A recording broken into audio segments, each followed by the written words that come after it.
बेटा यहाँ पे एक सीरीज़ वाला क्वेश्चन दिया है। tan इनवर्स के अंदर 4+1 + 3 × 4, फिर tan इनवर्स के 6 + 1/8 × 9 like this, tan inverse 8/1 + 15 × 16 up to infinity. तो ऐसे क्वेश्चन में सबसे पहले हमारा टारगेट होता है जनरल टर्म लिखना।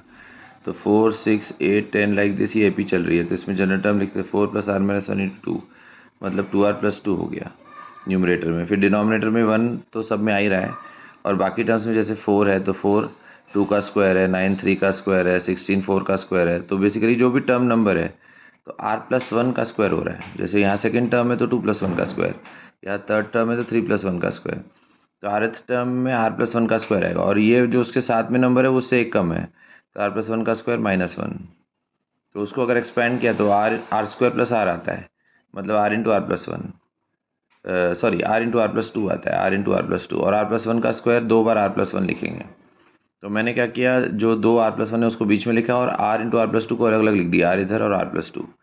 फिर मैं क्या कर रहा हूँ, r और r + 1 को मल्टीप्लाई कर रहा हूँ, और r + 1 और r + 2 को मल्टीप्लाई कर रहा हूँ। तो उससे नेक्स्ट टर्म में ये बनता है 1 + r² + r, और इधर r² + 3r + 2।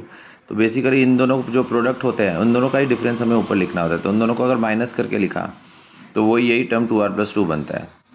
मतलब अब हम इसे ब्रेक कर सकते हैं, tan inverse of r² + 3r + 2 - tan inverse of r² + r।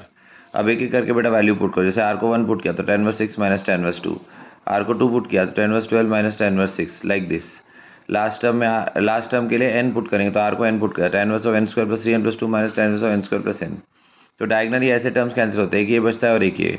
अब क्योंकि इन्फिनिटी तक है तो इसमें हम लिमिट टेंडेंस टू इन्फिनिटी ले लेंगे। तो लिमिट टेंडेंस टू इन्फिनिटी लिया तो इसके अंदर इन्फिनिटी बनेगा, और tan इनवर्स ऑफ इन्फिनिटी π/2 होता है, मतलब π/2 - tan इनवर्स 2। तो बेटा फाइनल आंसर आया cot इनवर्स 2। ओके।